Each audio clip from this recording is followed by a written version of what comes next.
السلام علیکم۔ ہم ناول سٹارٹ کرتے ہیں۔ نمل ہاشم بھائی کو لازمی پتہ ہوگا کہ مالکن نے جرم کیا ہے۔ اپنے جیسے کرمنلز کو وہ اچھے سے جانتے ہیں۔ سعدی نے اضافہ کیا تو زمر نے ابرو اٹھا کر اسے دیکھا۔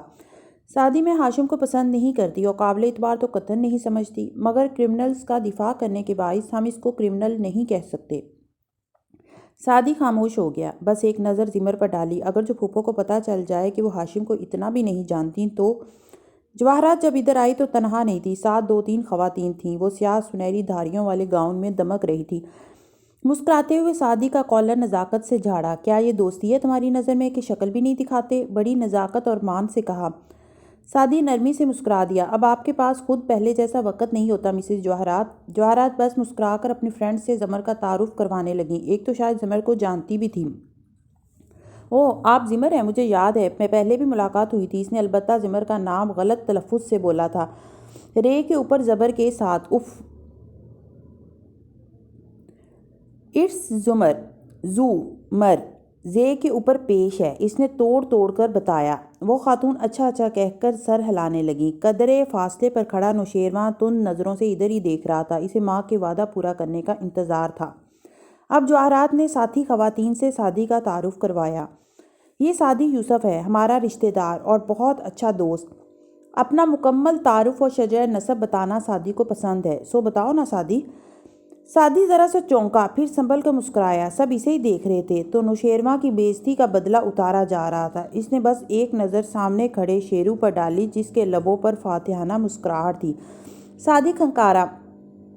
مسز جواہرات نے چونکہ شجرہ نسب کا ذکر کیا ہے تو ہم پٹھان ہیں اور ہمارا قبیلہ بنی اسرائیل سے تعلق رکھتا ہے، یوسف علیہ السلام کی اولاد سے، اسی لیے سعدی یوسف خان نام ہے میرا۔ یوں میں میرے مڈل کلاس والدین ہم سب بنی اسرائیل سے ہیں، کہہ کر اس نے معصومیت سے جواہرات کو دیکھا۔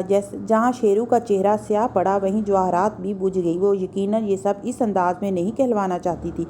اگر جو وہ اس روز نوشیروان کے سامنے جھاڑی گئی تقریر یہاں دہراتا تو کتنا مزہ آتا، مگر اب وہ تینوں خواتین ستائشی نظروں سے اسے دیکھ رہی تھی۔ نوشیروان سر جھٹک کر آگے بڑھ گیا۔ جواہرات نے ان میں سے ایک کو مخاطب کیا۔ آسٹریلیا کب جا رہی ہو آمنہ؟ اسی ہفتے حماد اور کرن کے ساتھ۔ زمر چونکی۔ سعدی بھی حنین تک نے ان کو دیکھا۔ جواہرات مسکراتے ہوئے نرمی سے پوچھ رہی تھی۔ اس کے پاس بدلہ لینے کے بہت سے طریقے تھے۔ کرن کیسی ہے؟ جڑواں بیٹے ہوئے اس کے، خوش ہے۔ وہ کرن کی خالہ تھیں اور یہ تو سب کو علم تھا کہ زمر کے منگیتر کا رشتہ جواہرات کے جاننے والوں میں ہی ہوا تھا۔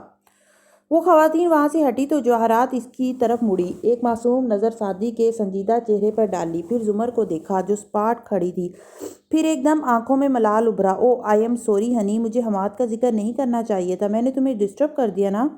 نرمی سے اس کا ہاتھ تھام کر وہ جیسے بے حد شرمندہ تھی۔ حنین نے لب کاٹتے ہوئے پھپھو کو ہمدردی سے دیکھا۔ اسے اپنے پچھلے رویے پہ شرمندگی ہوئی۔ بیچاری پھپھو، مجھے فرق نہیں پڑتا۔ اسے فرق پڑا تھا مگر وہ رخ موڑ گئی اور وہی انٹرسٹ سے وہ چلا آ رہا تھا۔ سیاہ سنہرے لوگوں میں وہی منفرد تھا، نیلی جینز اور سفید شرٹ، چھوٹے کٹے بال، کندھے پر بیگ لٹکائے۔ ویٹر نے کچھ کہا، اس نے ہوں ہوں کرتے بیزاری سے اسے پرے کیا اور برآمدے کی جانب چلا گیا۔ زمر کی آنکھوں میں کرب ابھرا، نفرت، غم، غصہ، لب بھنچ گئے۔ جواہرات نے اس کی نگاہوں کے تعاقب میں دیکھا۔ وہ رہا ہو گیا ہے اور یہ اس کے ماموں کا گھر ہے، اس کو رہنے سے روک نہیں سکتی۔ فارس کو کوئی بھی کچھ کرنے سے روک نہیں سکتا۔ جواہرات نے زمر کا ہاتھ دبائے گویا معذرت کی مگر دھیرے سے۔ مجھے فرق نہیں پڑتا، I am sorry really. You should be, Saadi نے سرد لہجے میں کہا۔ جواہرات نے نرمی سے اسے دیکھا کہ اس کی کوہنی کو بچے کی طرح تھپکا اور ایکسکیوز می کہہ کر آگے بڑھ گئی۔ حنین، سیم، سعدی تینوں خاموش تھے اور زمر کے رد عمل کے منتظر تھے مگر وہ ان کی طرف نہیں دیکھ رہی تھی۔ کیا آپ نے وہ کتاب پڑھی جو میں نے گفٹ کی تھی؟ سعدی نے کنکھار کر کہا۔ کون سی کتاب؟ زمر نے آنکھوں میں اتری نمی کو اندر اتار لیا مگر لہجے میں لرزش تھی۔ ہاں وہ 13ویں صدی کا مسلم اسکالر، نان فکشن۔ نہیں، میں نہیں پڑھ سکی، میں آتی ہوں ابھی۔ وہ معذرت کر کے اندر کی طرف بڑھ گئی۔ پھپھو ہرٹ ہوئی ہیں؟ سیم نے کہا۔ وہ دونوں چپ رہے۔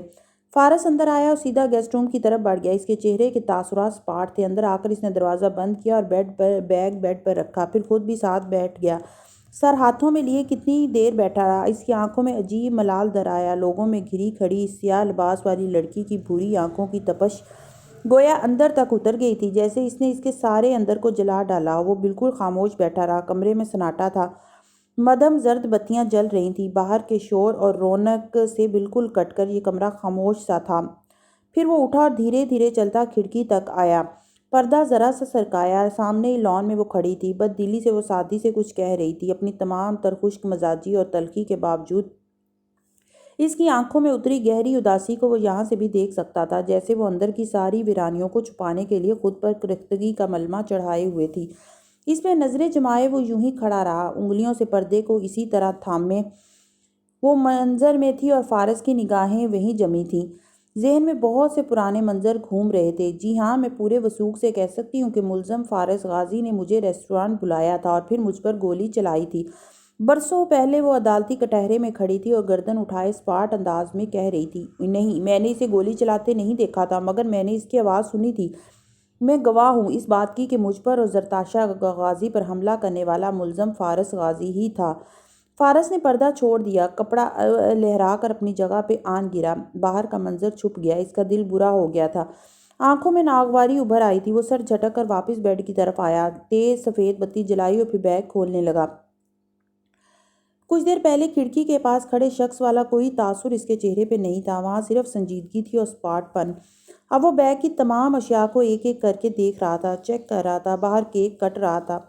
ہاشم اور شہرین بچی کے ارد گرد مسکراتے ہوئے موجود تھے، مصنوعی قہقہے، کھوکھلی خوشیاں۔ پھر شہرین نے کیک کے ٹکڑے کرنا شروع کیے۔ وہ فونٹین کا 3 منزلہ کیک تھا، جیسے اصلی گڑیا پھولے فراک کے ساتھ کھڑی ہو۔ وہ فروزن کی ایلسا تھی، مگر اس کا لباس نیلا نہیں، برفیلا گلابی تھا۔ چند کیک اس کے علاوہ بھی مرکزی میز پر رکھے تھے، جن کے اب فیونا ٹکڑے کر رہی تھی۔ ایلسا والے کیک پر ایلسا نے ایک دل اٹھا رکھا تھا، جس پہ سونیا لکھا تھا۔ شہرین نے وہ دل سونیا کی پلیٹ میں ڈالا، مگر جب کیک سرو کیا جانے لگا تو اس نے وہ دل ایک اور ڈش میں کیک کے اوپر رکھ کر فیونا کو دیا۔ یہ ڈی اے کی ٹیبل پہ لے جاؤ۔ فیونا اسے فوراً وہاں لے آئی۔ ڈی اے زمر تو نہیں تھی، مگر سعدی نے یہ سب بہت غور سے دیکھا، اور پھر شہرین کو۔ وہ اسے ہی دیکھ رہی تھی، مگر اس کو دیکھتے پا کر مہمانوں کی جانب متوجہ ہو گئی۔ یعنی سعدی خود سمجھ لے تو سمجھ لے، وہ بس کنارے کنارے رہ کر ہی مدد کرے گی۔ زمر اندر آئی تو وہاں بھی مہمان بکھرے تھے۔ امیروں کی دعوتیں سارا گھر ہی کھول کے رکھ دیتے ہیں۔ گیسٹ باتھ روم کس طرف ہے؟ زمر نے گزرتے ویٹر کو روکا۔ وہ کسی کام سے آیا تھا، سو باتھ روم کی بجائے گیسٹ روم کی طرف اشارہ کر دیا۔ وہ سیدھی ادھر چلی آئی۔ وہ آنسو جو باہر مضبوطی کے کھول نے بہنے نہیں دیے تھے، وہ اندر اترنے کے باوجود آنکھوں کو سرخ کر گئے تھے۔ اس نے گیسٹ روم کا دروازہ دھکیلا کہ باتھ روم جا کر منہ دھوئے، مگر بیڈ پر بیگ پڑا تھا، ایک مشین گن، 2 پستول، گولیاں، اور خود وہ بیڈ کے کنارے پہ جوگر رکھے پنڈلی کے ساتھ چاقو باندھ رہا تھا۔ آہٹ پہ چونک کر سر اٹھایا، پھر وہیں رک گیا، سیدھا بھی نہ ہوا۔ چوکھٹ پر کھڑی زمر کا سانس رک گیا تھا۔ اس کی نگاہیں اسلحے سے ہوتی فارس کے چہرے تک گئیں، پھر ان میں اترا غم غصے میں بدلا، جبڑے کی رگیں تن گئی۔ وہ پیچھے ہوئی اور زور سے دروازہ بند کیا۔ اب اسے مزید فریش ہونے کی ضرورت نہیں تھی۔ وہ تیز تیز چلتی باہر کی طرف بڑھ گئی۔ حنین کے کپڑوں پر کیک کا ٹکڑا گرا تھا۔ وہ سیم کو لیے اندر آ گئی۔ کیک کے بعد سب پھر سے بکھر گئے تھے۔ کھانے میں ابھی وقت تھا۔ حنین کو یاد تھا کہ گیسٹ باتھ رومز کدھر ہیں۔ داخلی رستے میں سے دروازہ کھلتا اور اندر شیشے کی دیوار کے ساتھ قطار میں بیسن تھے۔ کچھ لوگوں کے چہرے کو دیکھ کر لگتا ہے ان کو بھڑوں نے کاٹا ہے، مگر نوشیروان بھائی کے بالوں کو دیکھ کر مجھے یہی لگتا ہے۔ راہداری سے گزر کر اندر جاتے شیرو کو دیکھ کر سیم نے تبصرہ کیا۔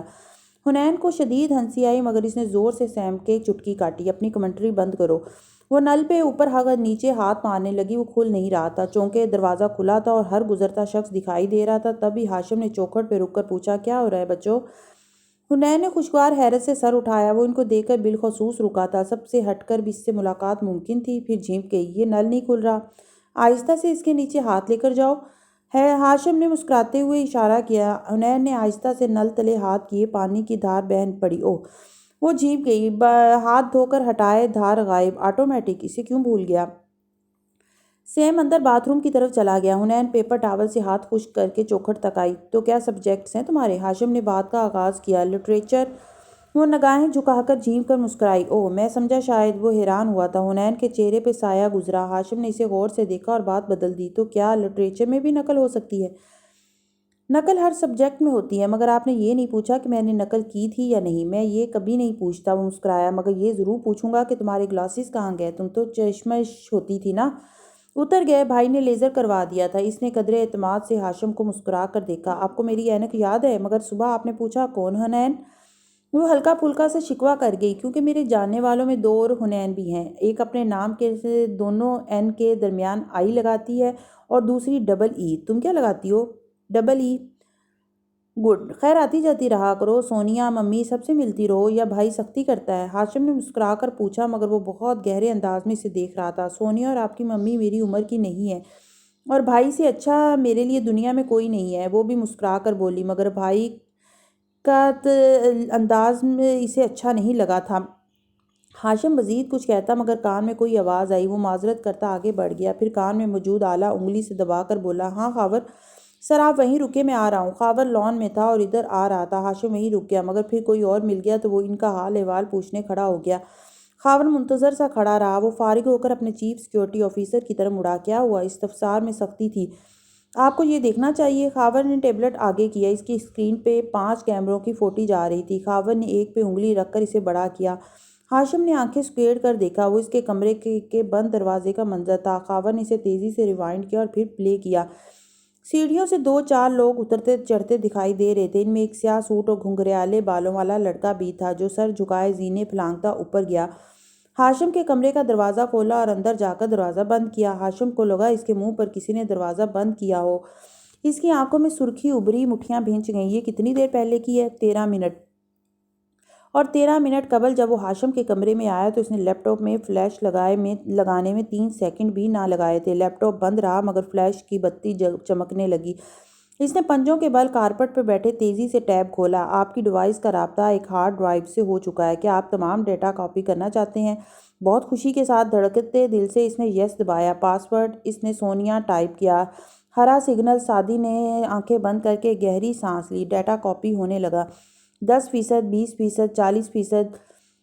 وہ بار بار مضطرب نظروں سے بند دروازے کو دیکھتا۔ 50%، 60۔ نیچے کھڑے ہاشم نے شعلہ بار نظروں سے خاور کو دیکھا۔ 13 منٹ سے وہ میرے کمرے میں ہے اور تم اب بکواس کر رہے ہو؟ وہ دبا دبا سا گر جا۔ خاور تھوک نگلتے پیچھے ہوا۔ سر آپ کسی سے بات کر رہے؟ 2 بندوں کو لے کر میری بالکنی پہ جاؤ، میں ادھر سے جاتا ہوں۔ ساری شائستگی مہمان نوازی دفان کر کے وہ تیز تیز زینے تک آیا۔ 70%، 73، 75۔ سعدی بے چینی سے انگلیاں مروڑ رہا تھا۔ ہاشم کوٹ کا بٹن کھولتے زینے پھلانگ رہا تھا، کسی آندھی طوفان کی طرح۔ وہ جیسے ابھی جا کر سعدی کو گریبان سے دبوچ لینا چاہتا تھا۔ اس الو کے پٹھے نے ہاشم بھائی کو بھی بہت انڈر ایسٹیمیٹ کیا تھا۔ 85، 90۔ سعدی نے فلیش انگلیوں سے پکڑ رکھی تھی۔ گنتی ختم اور وہ اسے کھینچ لی۔ ماتھے پہ پسینہ تھا۔ ہاشم نے دھاڑ سے دروازہ کھولا۔ غصے سے بھری اس کی نگاہیں آگے پیچھے دوڑیں۔ کمرہ خالی تھا۔ سعدی وہاں نہیں تھا، البتہ ہلتا ہوا پردہ ہٹا ہوا تھا۔ بالکنی کا دروازہ پورا کھلا تھا۔ وہ اندھا دھند باہر بھاگا۔ بالکنی میں بھی وہ نہ تھا۔ وہ تیزی سے بیرونی زینے اترنے لگا۔ اس طرف لان خالی اور نیم اندھیرا تھا۔ خاور اور 2 سوٹ پہنے آدمی بھاگتے ہوئے ادھر آ رہے تھے۔ ہاشم کا ماتھا بھیگنے لگا۔ وہ کہاں گیا؟ اندر خالی کمرے میں حرکت ہوئی۔ باتھ روم کا دروازہ کھول کر سعدی آہستہ سے نکلا اور اسی آہستگی سے کمرے سے باہر آ کر دروازہ بند کر دیا۔ کیا ہے ہاشم بھائی کہ آج کل کے بچے تھوڑے سے زیادہ سمارٹ ہیں؟ کان کھجاتے ہوئے اس نے معصومیت سے خود کلامی کی اور اسی اعتماد سے سیڑھیاں اترنے لگا۔ داخلی دروازے کے قریب دیوار پر بہت سے ڈیجیٹل فوٹو فریم آویزاں تھے۔ ان میں تصاویر سلائیڈ شو کی صورت حرکت کر رہی تھی۔ حنین اور سیم باتیں کرتے ہوئے کافی شوق سے ان کو دیکھ رہے تھے۔ ہاشم، نوشیروان وغیرہ کی تصاویر۔ بچپن، یونیورسٹی۔ سعدی ابھی سیڑھیاں اتر کر آیا ہی تھا کہ ہے سعدی؟ نوشیروان جو جیبوں میں ہاتھ ڈالے ایک مجسمے سے ٹیک لگائے کھڑا تھا پکار کر بولا۔ سعدی گھما۔ وہ عادتاً بغیر کوٹ کے سنہری شرٹ پہ سیاہ ویسٹ میں ملبوس تھا اور استہزائیہ مسکرا کر اسے دیکھ رہا تھا۔ اپنے بہن بھائی کو لے آیا کرو نا کبھی ادھر، دیکھو کتنے ایکسائٹڈ ہو رہے ہیں، انہوں نے شاید ایسی چیزیں پہلے نہیں دیکھی ہیں۔ سعدی نے ایک نظر دور کھڑے دونوں پر ڈالی۔ ہاں انہوں نے تم جیسی چیزیں کم ہی دیکھی ہیں، مگر نوشیروان نے جیسے نہیں سنا۔ مگر ان کا قصور نہیں ہے، غربت اور چھوٹا خاندان بہت بڑی مصیبت ہے، تعصب سے کہتے اس نے سر ہلایا۔ اگر تم یہ چاہتے ہو کہ میں بھڑک کر تمہارے اوپر حملہ کروں اور تم سب میں میرا تماشا بناؤ تو ایسا نہیں ہوگا۔ میں مہمان ہوں، آداب مہمانی مجھے آتے ہیں۔ سنجیدگی سے کہہ کر وہ مڑ گیا۔ اس کا رخ داخلی دروازے کی سمت تھا۔ تمہاری بہن کافی بڑی ہو گئی ہے، نوشیروان نے پھر پکارا۔ اب کہ حملہ مختلف نوعیت کا تھا۔ سعدی کے قدم زنجیر ہوئے۔ اس نے گردن موڑی، آنکھوں میں سرخی ابھری، لب بھینچے، مگر اس سے پہلے کہ وہ جھپٹ کر بھینچی ہوئی مٹھی کو نوشیروان کے چہرے تک لے کر جاتا۔ کیا ہوا؟ کس کی بہن کی بات کی ہے؟ ہاں فارس برہمی سے بولتا تیز تیز قدم اٹھاتا ادھر آ رہا تھا، ایسے کہ وہ سعدی ہی سے 2 انچ لمبا تھا۔ سعدی کے آگے آ کر نوشیروان کی طرف بڑھا۔ نوشیروان واقعی گڑبڑایا تھا۔ اس نے فارس کو آتے نہیں دیکھا تھا، مگر لاپرواہی سے شانے جھٹکے۔ ایسا کیا کہہ دیا میں نے؟ وہ 2 قدم پیچھے ہٹا۔ بکواس مت کرو، میری بہن کی بیٹی کا نام مت لینا آئندہ، ورنہ ہاتھ پاؤں سلامت نہیں رہیں گے تمہارے۔ بات سمجھ میں آئی یا نہیں؟ ہاں؟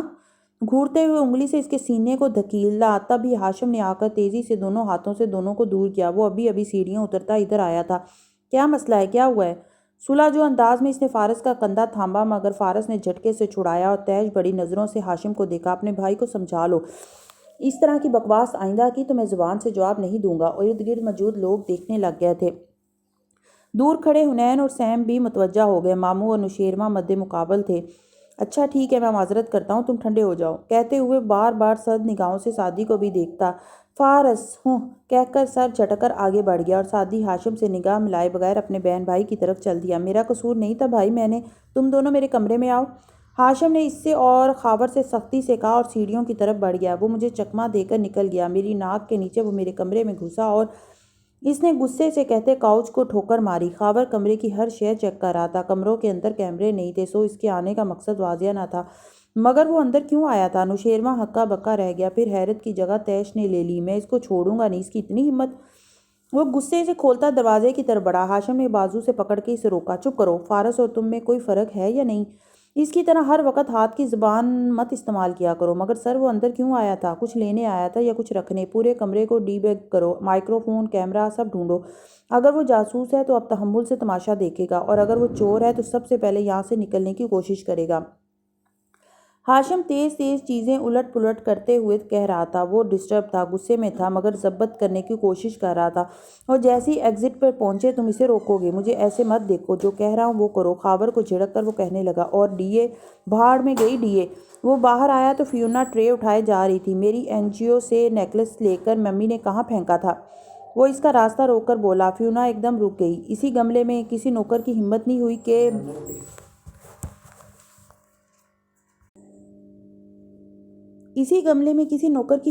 کہ میرا ایک کام کرو۔ وہ جلدی جلدی اسے سمجھا رہا تھا۔ فیونا سر ہلاتی الرٹ سی اس کا چہرہ دیکھ رہی تھی، جس پہ پسینہ تھا اور رنگ بھی زرد تھا۔ ہاشم ٹھیک نہیں تھا۔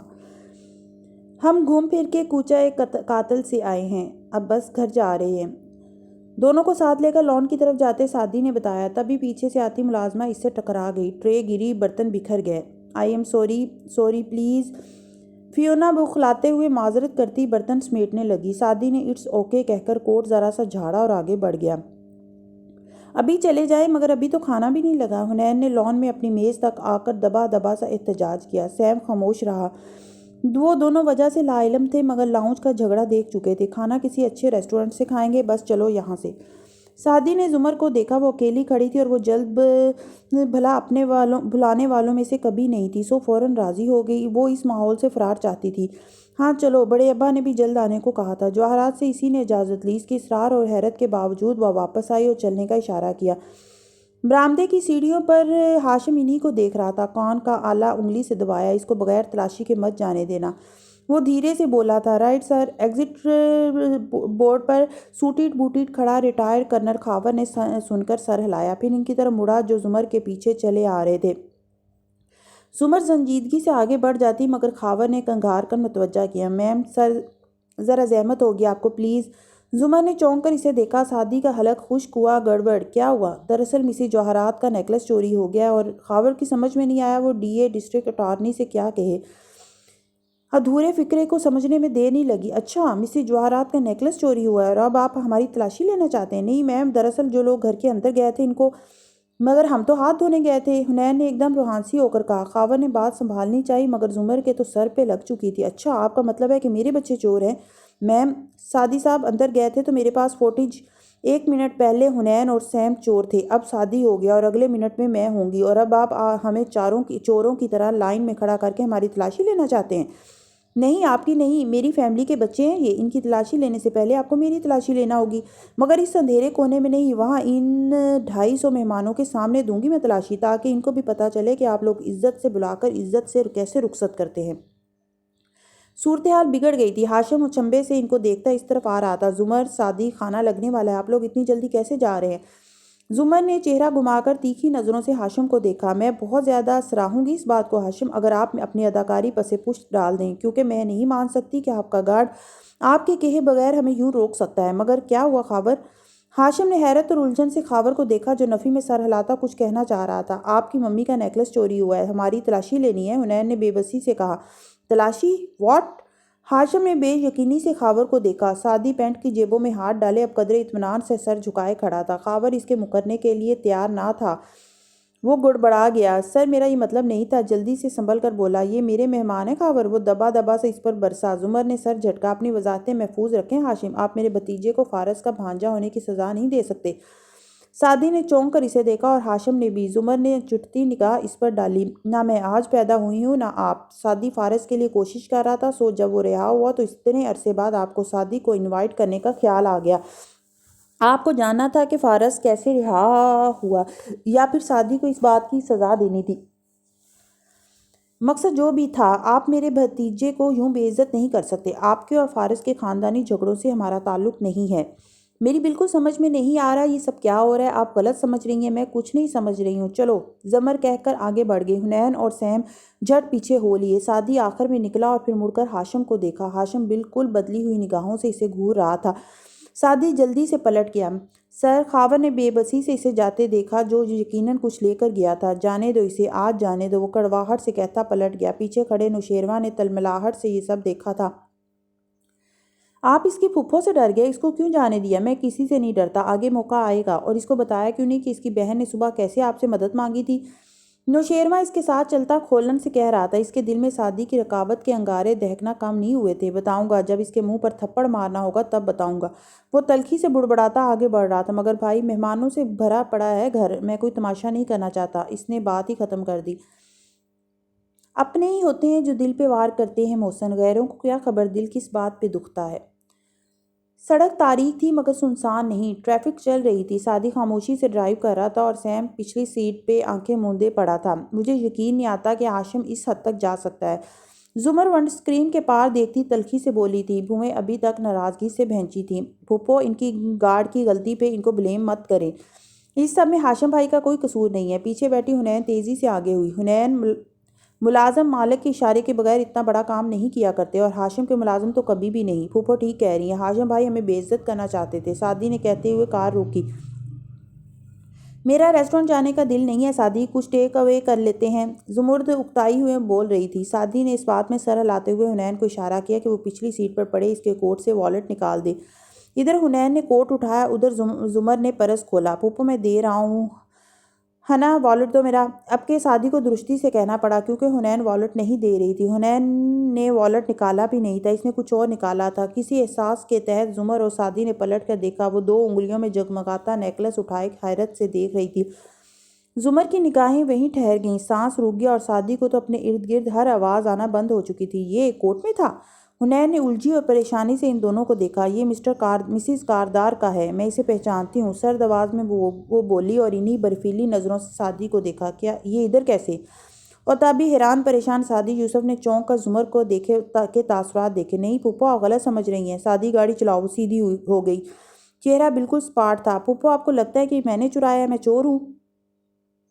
ہکا بکا سعدی کا تو جیسے دل ہی ٹوٹ گیا۔ سعدی گاڑی چلاؤ، یہ ہاشم نے مجھ پہ پلانٹ کیا ہے، اس نے مجھ پہ سیٹ اپ کیا ہے، میں آپ کو سب بتاؤں گا، مگر مجھ پہ اعتبار تو کریں۔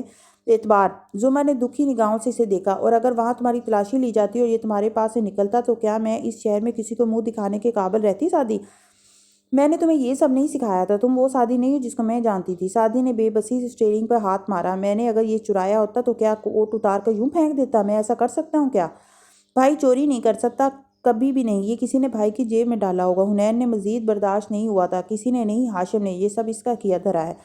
سعدی، مجھے گھر ڈراپ کر دو ابھی اور اسی وقت۔ وہ رخ موڑ کر شیشے کے پار دیکھنے لگی۔ کیا مطلب کہ آپ کو ڈراپ کر دوں؟ آپ مجھے اتنے کرائسس میں یوں چھوڑ کر نہیں جا سکتی زمر۔ جذبات کی انتہا تھی کہ اس کے لبوں سے زمر نکلا، وہ جو 21 برس زمر رہی تھی اور پچھلے 4 سال کی سرد مہری کی دیوار کے بعد پھپھو بنی تھی۔ اس کو یہ لفظ چابک کی طرح لگا۔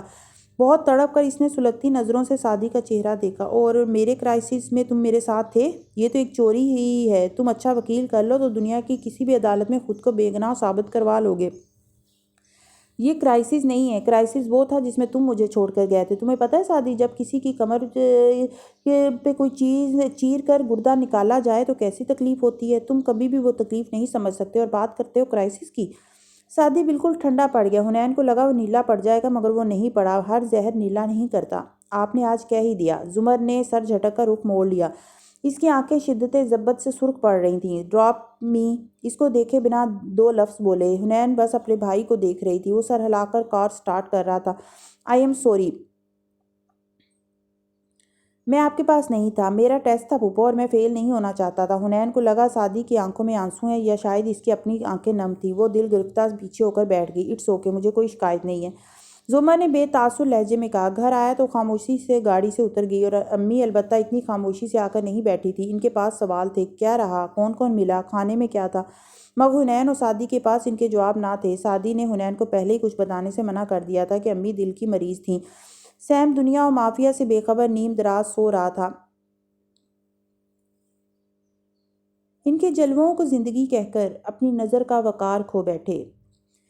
کنٹرول روم میں اندھیرا تھا، صرف بڑی سکرینز کی روشنیاں ان کے چہروں کو چمکا رہی تھیں۔ ہاشم ٹانک پہ ٹانک جمائے مٹھی لبوں پہ رکھے پارٹی کی فوٹیج دیکھ رہا تھا۔ نوشیروان جیبوں میں ہاتھ ڈالے دیوار کے ساتھ کھڑا تھا، اور جواہرات بے چینی سے ادھر ادھر ٹہل رہی تھی۔ خاور کنٹرول پہ بٹن دباتا ویڈیوز آگے پیچھے کر رہا تھا۔ سارا گھر ڈی بگ کروا لیا ہے، اس نے کچھ نہیں رکھا۔ میں تو یہ سمجھنے سے قاصر ہوں کہ تمہاری پوری فوج کی موجودگی میں وہ ہاشم کے کمرے میں داخل کیسے ہوا؟ وہ ضبط کھو کر خاور پر برس پڑی۔ اس نے کچھ نہیں رکھا، وہ کچھ لے کر گیا ہے۔ ہاشم غور سے اسکرین کو دیکھتے ہوئے بولا، اور ڈی اے اس کے ساتھ ملی ہوئی تھی۔ نوشیروان کو اپنے علاوہ ہر ایک پہ شک تھا۔ ناممکن۔ پھر ایک دم ہاشم سیدھا ہوا۔ اسے پیچھے کرو۔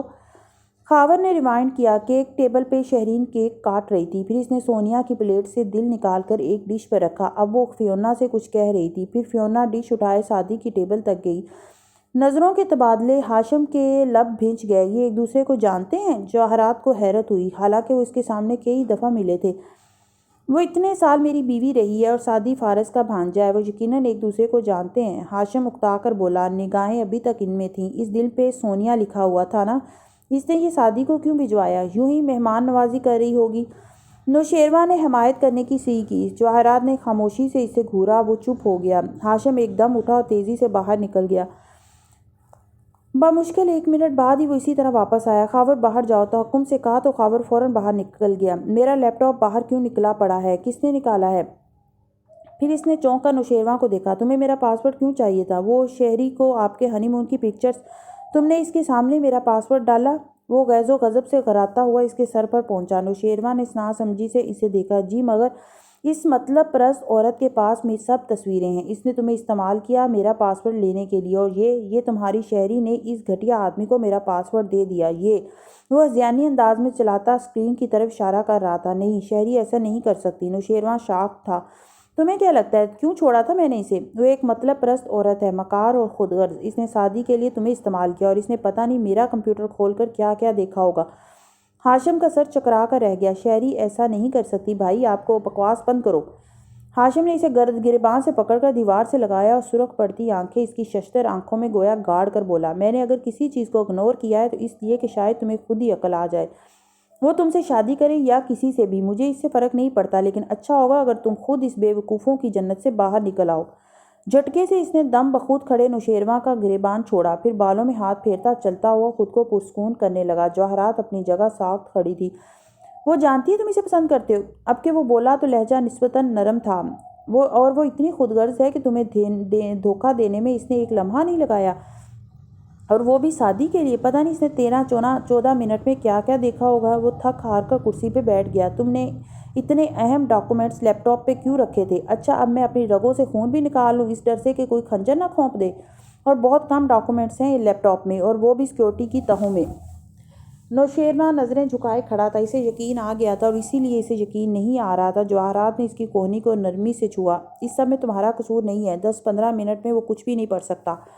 ہاشم نے سر اٹھا کر اسے دیکھا۔ یہ تمہاری غلطی نہیں ہے شیرو، جاؤ جا کر سو جاؤ، اور رہی شہرین تو تم اس سے کوئی رشتہ جوڑنا چاہتے ہو تو جوڑ لو، مجھے کوئی اعتراض نہیں، بس سوچ سمجھ کر کرنا جو بھی کرنا۔ جاؤ، شاباش، آرام کرو۔ وہ بڑے بھائی سے باپ بننے میں دیر نہیں لگاتا تھا۔ سوری بھائی، اس سے نگاہ ملائے بغیر شیرو نے بہت سی باتوں کی معذرت ایک ساتھ کی اور کمرے سے نکل گیا۔ جواہرات حیران نظروں سے ہاشم کو دیکھ رہی تھی۔ آپ کو کیا لگا تھا میں نہیں جانتا؟ مجھے یہ لگ رہا ہے کہ شاید میں ہی تمہیں نہیں جانتی۔ وہ ستے ہوئے چہرے کے ساتھ مسکرائی، پھر اس کے کندھے پر ہاتھ رکھ کر دبایا۔ وہ کل کا بچہ، وہ کچھ بھی نہیں کر سکتا، اور اگر کچھ کیا بھی تو میرے پاس اس کا حل ہے۔ جاؤ چینج کرو اور سو جاؤ۔ ہاشم نے آہستہ سے اس بات میں سر ہلا دیا۔ اس کا سر درد سے پھٹا جا رہا تھا۔ تم حساب دو گے سعدی؟ سب نے ملائے ہاتھ یہاں تیرگی کے ساتھ۔ کتنا برا مذاق ہوا روشنی کے ساتھ۔ اتوار کو سوائے سورج کے سب کچھ ہی سستی سے طلوع ہوا تھا۔ زمر فجر کے بعد سوئی تو پھر دیر سے اٹھی، اور اس کی آنکھیں ابھی تک سرخ تھیں۔ گھنگریالے بال ہاتھوں میں سمیٹتے وہ سرہانے پڑے فون کی طرف متوجہ ہوئی جو بجے جا رہا تھا۔ گہری سانس لے کر اس نے کال لے لی۔ کہیے ہاشم۔ وہ جو اپنے گھر کے اندرونی جم میں ٹریڈ مل پہ بھاگ رہا تھا بے اختیار رکا، ہینڈز فری کان میں پکا کیا اور تولیے سے چہرہ خشک کرتے ہوئے بولا، میں اپنے ملازم کی بے وقوفی پہ معذرت کرنا چاہتا ہوں۔ جو ہوا اس میں میرا قصور نہیں تھا۔ زمر کی آنکھیں پھر سے جلنے لگی۔ سعدی کا آخری چہرہ یاد آیا۔ اس کی آنکھوں میں آنسو تھے۔ اس کو پالا تھا، بڑا کیا تھا۔ اس کو دکھ میں دیکھ کر دکھ بڑھ جاتا تھا۔ ایک غلطی پہ اتنا تو نہ سناتی۔ وہ خاموش رہی۔ ہاشم نے تولیے سے گردن کی پشت رگڑتے ہوئے دوبارہ کہا، اور میں کسی بھی ایسے واقعے کی وجہ سے اپنے اور آپ کے ورکنگ ریلیشن شپ کو خراب نہیں کرنا چاہتا۔ پھر جوس کی بوتل اٹھائی اور منہ سے لگائی۔ تمتماتے چہرے پہ تناؤ تھا، احتیاط تھی۔ زمر نے پیر بیڈ سے اتارے، فون کندھے اور کان کے درمیان رکھا، پونی میں بال جکڑے۔ میرا اور آپ کا ورکنگ ریلیشن شپ 1 2 3 پر مبنی ہے ہاشم۔ 1 ہم ایک دوسرے کو اچھے سے جانتے ہیں، 2 ہم ایک دوسرے کو بالکل پسند نہیں کرتے، اور 3 اس سب کے باوجود ہم بہت عزت سے ایک دوسرے کے کام آتے رہتے ہیں۔ اس تعلق کو قائم رکھنے کے لیے بہتر ہے کہ ہم ظاہر کریں کل کچھ بھی نہیں ہوا۔ چپل پہن کر وہ کھڑی ہو گئی۔ درست۔ وہ ذرا سا مسکرایا۔ مسز جواہرات کا نیکلس مل گیا؟ اس نے ذرا ٹھہر کر پوچھا، اور ہاشم کی آنکھوں میں بہت کچھ سمجھتی ہوئی مسکراہٹ اتری۔ میری طرف سے وہ نیکلس جہنم میں جائے۔ گڈ۔ زمر نے فون بند کیا تو مسکراتے ہوئے مڑا۔ نوشیروان جم میں داخل ہو رہا تھا۔ وہ رات والے لباس میں تھا، بکھرا مزمل، جبکہ ٹی شرٹ اور ٹراؤزر میں ملبوس ہاشم کو دیکھ کر لگتا تھا کہ وہ ایک پرسکون نیند کے بعد جاگا تھا۔ بھائی مجھے معاف کر دیں، یہ سب میری وجہ سے ہوا۔ وہ قریب آیا تو اس کا سر جھکا ہوا تھا۔ ہاشم نے ہینڈز فری کان سے لگاتے ہوئے نرمی سے اسے دیکھا۔ اس میں تمہارا کوئی قصور نہیں ہے، شہری نے تمہیں استعمال کیا ہے۔ یہ نام سن کر نوشیروان نے آنکھوں میں ملال ابھرا۔ اس کی چوٹ صدمے سے غم کے مرحلے میں داخل ہو چکی تھی۔ اس سے اگلا مرحلہ غصہ اور پھر انتقام تھا۔ وہ مجھے یوں ایکسپلائٹ کرے گی، میں نے کبھی نہیں سوچا تھا۔ وہ ایک دن میں جمع تعظیم کے سیغے سے واحد غیر تعظیم پہ گرا دی گئی تھی۔ یہ بات تمہیں مجھ سے نہیں، اس سے کہنی چاہیے۔ میں سونیا کو ڈراپ کرنے ادھر جا رہا ہوں، چینج کرو، میرے ساتھ آؤ۔ ہاشم نے اس کا کندھا تھپکا۔ اس نے چہرہ اٹھا کر بڑے بھائی کو شکوہ کناں نظروں سے دیکھا۔ اور وہ سعدی، اس کی کیا سزا ہوگی؟ اس کی سزا شروع ہو چکی ہے، وہ پکڑا گیا ہے۔ زمر نے نیکلس اس کی جیب سے برآمد کر لیا ہے، ابھی کال کی تھی اس کو۔ ڈی اے ڈسٹرکٹ اٹارنی نے خود بتایا؟ وہ حیران ہوا۔ اس کے لہجے نے بتایا۔ اس نے خود نیکلس کا پوچھا۔ اس کی آواز سے پتہ چل رہا تھا کہ سعدی اپنا اعتماد کھو چکا ہے۔ تیار ہو جاؤ۔ نوشیروان نے شانے کو تھپا کر وہ آگے بڑھ گیا۔ ادھر زمر کے گھر میں صداقت بڑے ابا کی چائے لیے ان کے کمرے تک آیا تو دیکھا وہ فون پہ بات کر رہے تھے۔ چہرہ جھکا تھا اور آواز تھکی تھکی سی لگتی تھی۔ صداقت چائے رکھ کے خاموشی سے چلا گیا۔ ادھر وہ فون پہ کہہ رہے تھے، کیا واقعی ایسا ہوا؟ تم لمحے بھر کے لیے یہاں سے دور واقع چھوٹے باغیچے والے گھر میں آؤ تو لاؤنج میں حنین صوفے پہ بیٹھی فون کان سے لگائے برہمی سے کہہ رہی تھی، ابا زمر پھپھو نے بھائی کی بہت انسلٹ کی، ان کو اس کا حق نہیں تھا۔ وہ نیکلس آیا کہاں سے؟ کسی نے ڈال دیا ہوگا بھائی کی جیب میں۔ میرا بھائی کوئی چور تھوڑی ہے۔ ہاشم، ابا نے سر جھٹکا، مجھے وہ ہمیشہ ناپسند رہا ہے، مگر میں سوچ بھی نہیں سکتا تھا کہ وہ گھر آئے مہمانوں کے ساتھ یہ کرے گا۔ ہاشم بھائی کا اس میں کوئی قصور نہیں ہے، وہ ترنت بولی تھی۔ زمر پھپھو کا قصور ہے، وہ فارس ماموں کی رہائی کا بدلہ بھائی سے لے رہی ہیں۔ ان کو ماموں سے بہت بہت دور اندر حنین کے اندر کچھ ڈوب کر ابھرا۔ سمجھ نہیں آیا کہ کون سا لفظ استعمال کرے، اسے کیا تعبیر دے۔ پھر دل کو سخت کر کے بولی، ان کو ماموں سے بہت نفرت ہے، اسی لیے وہ ایسا کرتی ہے۔ اس نے فارس کے خلاف گواہی تک واپس لے لی تھی حنین، اور وہ کیا کرے؟ مگر کیا ماموں کی زندگی کے 4 سال واپس آ جائیں گے؟ آپ ملے ان سے نہیں نا؟ دیکھا ہے کیسے اکھڑے اکھڑے زندگی سے بیزار لگتے ہیں۔ پہلے تو جوکس بھی کرتے تھے، مزے کی باتیں کرتے تھے، کم گو تھے، مگر جب بھی بولتے مزہ آتا تھا۔ اب صرف دل دکھتا ہے، وہ آزردگی سے کہہ رہی تھی۔ زمر کی جگہ خود کو رکھ کر دیکھو تو وہ حق بجانب ہے۔ اس کو جو جس طرح دکھایا گیا وہ کیسے یقین نہ کرتی۔ بات یہ ہے بڑے ابا کے ماموں ان سے زیادہ حق بجانب ہے۔ یہ وہ آخری بات تھی جو حنین نے کہی تھی۔ اور آپ کب تک پھپھو کے پگھلنے کا انتظار کریں گے؟ میرا بھائی کہتا ہے کہ ہاتھ پہ ہاتھ دھر کے بیٹھنا تو عقل نہیں سستی ہوتا ہے، کچھ تو کرنا پڑتا ہے ابا۔ بھائی کی آنکھوں میں آنسو دیکھے ہیں میں نے کل رات، کیا وہ اب کبھی بھائی سے اچھے سے بات نہیں کریں گی؟ بہت محبت کرتا ہے بھائی ان سے، صرف بھائی۔ آخری الفاظ کہتے ہوئے اس نے خود سے بھی نظریں چرائی تھی۔ ابا نے خاموشی سے فون رکھ دیا تھا، اب ان کو کچھ کرنا تھا۔ خوشی کی بات نہیں ہے کوئی فسانے میں، وگرنہ عذر نہ تھا آپ کو سنانے میں۔ زمر کال ختم کر کے باہر آئی تو بڑے ابا لاؤنج میں اخبار پڑھ رہے تھے۔ وہ خاموشی سے سامنے والے صوفے پر آ کر بیٹھ گئی۔ بڑے ابا نے اینک کے اوپر سے اسے دیکھا، اس کی آنکھیں اور ناک گلابی پڑ رہی تھی۔ صداقت نے چائے لا کر رکھی تو وہ سر جھکائے چینی ملانے لگی۔ پارٹی کیسی رہی؟ تم رات بنا بات کی اندر چلی گئیں۔ کیا میں یہ سمجھوں کہ آپ کے پوتے یا پوتی نے سویرے ہی فون کر کے ساری بات نہیں بتائی؟ اس کی آواز بھاری تھی، شاید وہ رات کو روئی تھی۔ وہ کسی کے سامنے نہیں روتی تھی، وہ مضبوط تھی۔ بڑے ابا کو ہر مضبوط انسان پہ اب ترس آتا تھا۔ حنین نے بتایا ہے سب، مگر میں تمہارے منہ سے سننا چاہتا ہوں۔ زمر کپ لبوں سے لگا کر ٹی وی کی سمت دیکھنے لگی۔ اس کا رنگین شور جاری تھا، لاؤنج میں پھر بھی خاموشی محسوس ہوتی تھی۔ دونوں منتظر تھے، پھر وہی بول اٹھی۔ اس کو پیسے چاہیے تھے تو مجھ سے مانگتا، کوئی مسئلہ تھا تو مجھے بتاتا، مگر شدت ضبط سے آنکھوں میں گلابی لکیریں ابھرنے لگی۔ تمہیں لگتا ہے اس نے چوری کی ہے؟ وہ نیکلس اس کے پاس سے ملا ہے، وہ اندر کمروں میں بھی گیا تھا۔ وہ اسی لیے آنے پہ راضی ہوا تھا کہ پارٹی گھر پہ ہے، ورنہ پہلے صاف انکار کر دیا تھا۔ مجھے اس کے بعد کیا لگنا چاہیے سوائے اس کے کہ اس نے مجھے دھوکہ دیا؟ بڑے ابا تھک کر اس بات میں سر ہلانے لگے۔ ہاں، وہ بڑا ہو گیا ہے، دھوکے دینے لگ گیا ہے، فریب کار بن گیا ہے۔ ایسا ہی ہے بالکل۔ زمر کے دل پہ کسی نے پیر رکھ دیا۔ فریب بھی اور سادی کچھ اندر تڑپا تھا۔ ایسے مت کہیں، طنز میں بھی نہیں طنز نہیں، سچ ہے یہ۔ وہ کتنے آرام سے سب کو دھوکہ دے دیتا ہے، اور تمہیں تو پہلی دفعہ دھوکہ نہیں دیا اس نے۔ وہ جو 2 انگلیوں سے کنپٹی مسل رہی تھی چونک کر ان کو دیکھنے لگی۔ کیا کہنا چاہ رہے ہیں آپ؟ وہ دھوکے باز ہے، اس نے فریب کی ہی توقع کرو زمر۔ ان کی آواز بلند ہونے لگی۔ الفاظ کی نسبت لہجہ مختلف تھا، عجیب تھا، چونکا دینے والا تھا۔ مت کہیں، کچھ مت کہیں، اور وہ متوحش ہو کر ان کو روکنا چاہتی تھی۔ وہ کچھ نہیں سننا چاہتی تھی۔ تم نے اس سے کہا وہ تمہاری تکلیف نہیں سمجھ سکتا۔ ظاہر ہے وہ کیسے سمجھ سکتا ہے؟ اس نے تو تب بھی تمہیں دھوکہ ہی دیا تھا۔ زمر کے لب اد کھلے رہ گئے، ٹوٹے کانچ سے اس کا دل زخمی کیا جا رہا تھا۔ بڑے ابا اپنی جگہ سے آگے ہوئے، ذرا جھکے، زمر کی آنکھوں میں جھانک کر کہنے لگے، یاد ہے وہ یورپین عورت جس نے تمہیں گردہ دیا تھا؟ زمر نے سر بھی اس بات پہ نہ ہلایا، وہ بس ان کو دیکھ رہی تھی۔ زمر، اس عورت نے گردہ نہیں دیا تھا تمہیں، وہ گردہ سادی نے دیا تھا۔ وہ ایک دم کھڑی ہوئی، پھر مڑی، کھڑکی کے پٹ زور سے دھکیلے، تازہ ہوا میں دمے کے مریض کی طرح منہ کھول کر آنکھیں بند کر کے سانس لینے کے لیے کی کوشش کی۔ وہ لڑکا کتنا جھوٹا ہے نا، اس نے تم سے جھوٹ بولا، دھوکہ دیا، سب اس نے پلان کیا۔ اس کا خون، گردہ سب تمہارے جیسا تھا، مگر دل تم سے بڑا تھا۔ وہ کہتا تھا یہ میرا ٹیسٹ ہے، میں تیمارداری کر کے نمبر بنا لوں یا پڑھائی کے بہانے نظروں سے غائب ہو کر اپنا فرض ادا کروں، اور اگر برا بنتا ہوں تو بن جاؤں، مگر اس ٹیسٹ میں فیل نہیں ہونا چاہیے مجھے۔ کمر کو کاٹ کر گردہ نکالنے کی تکلیف کیا ہوتی ہے زمر، اس کو پتہ ہے۔ وہ لڑکا آج ایک گردے پہ ہے، جب تم ہسپتال میں تھی تو وہ بھی قریبی کمرے میں ایڈمٹ تھا، مگر اسے تو ہمدردی بھی نہیں ملی۔ وہ 4 سال سے خاموشی سے تمہاری سرد مہری برداشت کرتا آ رہا ہے، اور تم کہتی ہو وہ تمہاری تکلیف نہیں سمجھتا۔ اس نے تیز تیز سانس لیتے ہوئے آنکھیں کھولیں۔ اس کا رنگ سفید پڑ رہا تھا، شاید اب وہ نیلی پڑنے والی تھی۔ صرف دمے سے ہی رنگ نیلا نہیں پڑا کرتا۔ مجھے کیوں نہیں بتایا؟ رک رک کر الفاظ نکلے، اس سے سانس نہیں لیا جا رہا تھا۔ وہ کھڑکی کو پکڑے کھڑی تھی، تھکن سے آنکھیں بند ہو رہی تھی۔ بہت خوددار ہے میرا بیٹا زمر، میں نے کتنی منت کی تھی اس کی، مگر وہ کہتا تھا اگر پھوپھو کو پتہ چلا کہ یہ میرا گردہ ہے تو وہ کبھی نہیں دیں گی۔ پھوپھو مجھ سے بہت محبت کرتی ہیں، میں ان کا بھائی بھی ہوں، دوست بھی، بیٹا بھی۔ وہ مجھے تکلیف سے نہیں گزار سکتی، ایسے وہ کبھی ٹھیک نہیں ہوں گی۔ میں آج بھی نہ بتاتا اگر تم رات اس کو یہ نہ جتاتی۔ اس نے کرب سے آنکھیں بند کر لیں۔ اگر وہ کٹنے کی تکلیف زیادہ بڑی تھی یا گردے کٹنے کی تکلیف زیادہ بڑی تھی یا دل کٹنے کی، اس سوال کے جواب کی تو ضرورت ہی نہ تھی۔ وہ نحیف چہرے کے ساتھ اس کی پشت دیکھ رہے تھے۔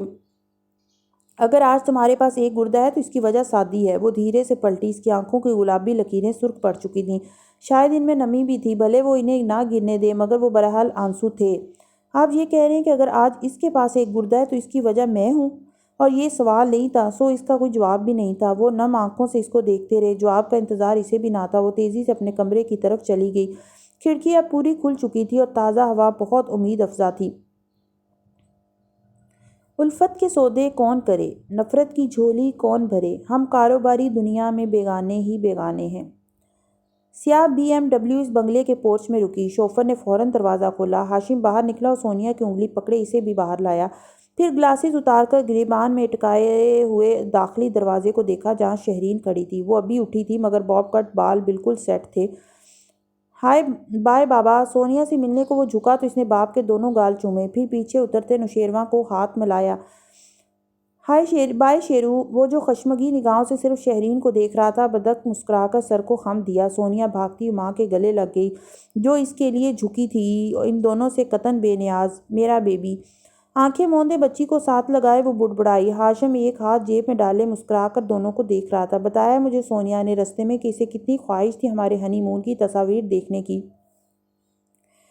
شہرین بے اختیار سیدھی ہوئی، نگاہیں پھسل کر خود کو چبھتی آنکھوں سے دیکھتے ہوئے شیرو پر گئیں۔ اس کی گردن میں گلٹی سی ابھر کر معدوم ہوئی۔ تو وہ بظاہر لاپرواہ تھی۔ سونیا کو سر کے اشارے سے اندر بھیجا۔ تو تمہیں لگتا تھا تم مجھے بیوقوف بنا لو گی؟ وہ مسکراتے ہوئے آگے آیا، اس کے بالکل مقابل کھڑا ہوا اور آنکھوں میں دیکھ کر بولا، تم کیا کہہ رہے ہو؟ وہ اکتائی۔ شہرین انسان میں اتنے گٹس ہونے چاہیے کہ اپنے عمل کی ذمہ داری لے۔ تم سے اچھا تو سعدی نکلا۔ 2 ہاتھ لگائے میرے گارڈ نے تو سب بک دیا کہ کس طرح تم نے اسے پاس ورڈ دیا، اور ہاں وہ بھی میری ہی بیٹی کے کیک پہ۔ تم اچھی جاسوس بن سکتی ہو۔ ویسے تم نے ISI کے لیے اپلائی کیوں نہیں کیا؟ شہری کے ابرو حیرت سے اٹھے۔ سعدی نے؟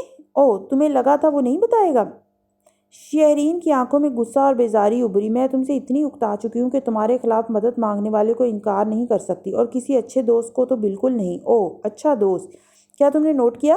مڑے بغیر نوشیروان سے سوال کیا، اور اس کو دوسری دفعہ صدمہ ہوا تھا۔ ابھی تک امید تھی کہ شاید، مگر اب نہیں۔ غم غصے میں بدلنے لگا۔ وہ بھائی کے عقب سے نکل کر آگے آیا۔ کیا تمہیں میں ہی ملا تھا استعمال کرنے کے لیے؟ بھویں بھنچے وہ غصے سے کہہ رہا تھا، وہ بھی اس لوزر سعدی کے لیے؟ اس کو تو میں چھوڑوں گا نہیں، اور بدلہ تو میں تم سے بھی لوں گا۔ گو کہ ہاشم یہی چاہتا تھا، مگر نوشیروان کا پارے کی طرح تیز چڑھتا غصہ قابو کرنے کے لیے اسے اس کی کوہنی تھامنا پڑی۔ نوشیروان سر جھٹک کر رخ موڑ گیا۔ شہرین بس ضبط سے ان دونوں کو دیکھے جا رہی تھی۔ آئندہ میرے خلاف کسی کی مدد کرنے سے پہلے یہ سوچ لینا کہ پھر تمہیں ساری زندگی اپنی بیٹی کی شکل نہیں دیکھنے دوں گا، اور اگر کوئی شک ہو تو پہلی قسط تم 3 دن بعد تب دیکھو گی جب تم چھٹیوں پہ دبئی اکیلی جاؤ گی۔ سونیا کو اس لیے چھوڑ رہا ہوں کہ 2 دن گزار لو اس کے ساتھ۔ شہرین کے تاثرات بدلے، بے چینی پریشانی تیزی سے آگے بڑھی۔ ہاشم سونیا میرے ساتھ جائے گی، یہی طے ہوا تھا۔ طے کرنے والا میں تھا، منسوخ بھی میں کر رہا ہوں۔ مسکراہٹ غائب تھی اور وہ درستی سے چبا چبا کر کہہ رہا تھا، خلا کے وقت اپنی بیٹی میں نے تمہارے حوالے کی کہ تم ماں تھیں، سو میں نے تم پہ احسان کیا تھا۔ تب سے ہفتے میں 2 دن اپنی بیٹی کو لے کر جاتا ہوں، باقی وہ تمہارے ساتھ رہتی ہے۔ تمہیں میری طرف سے کوئی پریشانی نہیں ملتی، اس سب کا صلہ تم نے میری پشت پہ وار کر کے دیا۔ اس کی آواز اونچی ہو رہی تھی۔ نوشیروان اب ذرا کم غصے سے ان کو دیکھ رہا تھا۔ اندر سے پریشانی بھی تھی۔ شہری بیٹی کے بغیر کیسے رہے گی؟ میں سونیا کے بغیر کیسے رہوں گی؟ تم یہ نہیں کر سکتے۔ اس کا سارا تنتنا جھاگ بن کر بیٹھ گیا۔ یہ تو پہلے سوچنے والی بات تھی۔ 2 دن گزارو، تیسرے دن میری بیٹی کو واپس چھوڑ جاؤ، اور یہ تو تم جانتی ہو کہ میری بیٹی کو میری مرضی کے بغیر تم دنیا کے کسی ملک لے جانا تو کیا اس ملک سے بھی نہیں نکال سکتی۔ اس نے صرف پاس ورڈ مانگا تھا، اسے وہ واپس چاہیے تھا جو تم نے اس سے لیا تھا۔ مجھے نہیں پتا وہ کس چیز کی بات کر رہا تھا۔ تم میرے ساتھ یوں مت کرو ہاشم۔ ہاشم چونکا، پھر سر جھٹکا۔ نہیں پتا تھا تو اس کی مدد کیوں کی؟ تمہاری بیٹی کا باپ ہوں میں، اور یہ تمہاری بیٹی کا چچا ہے جس کو تم نے یوز کیا، سو اب تم سونیا کو نہیں لے کر جا رہی۔ قطعی انداز میں کہہ کر وہ مڑ گیا۔ دونوں تیز تیز کار تک واپس آئے۔ دروازے جھٹ کھولے گئے۔ شہری کھڑی رہی بے بسی پریشانی سے لب کاٹتی۔ میں نے سعدی کو انڈر ایسٹیمیٹ کیا تھا، ہاشم بیٹھتے ہوئے بڑبڑایا۔ نوشیروان نے بے اختیار اسے دیکھا۔ مطلب کیا تم سن نہیں رہے تھے؟ اسے وہ چاہیے تھا جو میں نے اس سے لیا تھا، وارث کے لیپ ٹاپ کے ڈاکومنٹس، وہ میرے پاس تھے۔ کہتے ہوئے شوفر کو اشارہ کیا۔ وہ سر ہلا کر ڈرائیونگ سیٹ کی طرف آیا۔ مگر 15 منٹ میں وہ کتنے ڈاکومنٹس پڑھ سکتا ہے؟ شاید ایک بھی نہیں، مگر 15 منٹ میں ان سب کو کاپی ضرور کر سکتا ہے، کہہ کر ہاشم جیسے ساری دنیا پہ لعنت بھیج کر کھڑکی سے باہر دیکھنے لگا۔ نوشیروان خاموش ہو گیا۔ اسے شہری کی حالت دیکھ کر خوشی نہیں ہوئی تھی۔ شہری کا قصور نہیں تھا، یہ سعدی تھا جو ہر چیز کے درمیان آیا تھا۔ اس کا قصوروار ہمیشہ سعدی ہی نکلتا تھا۔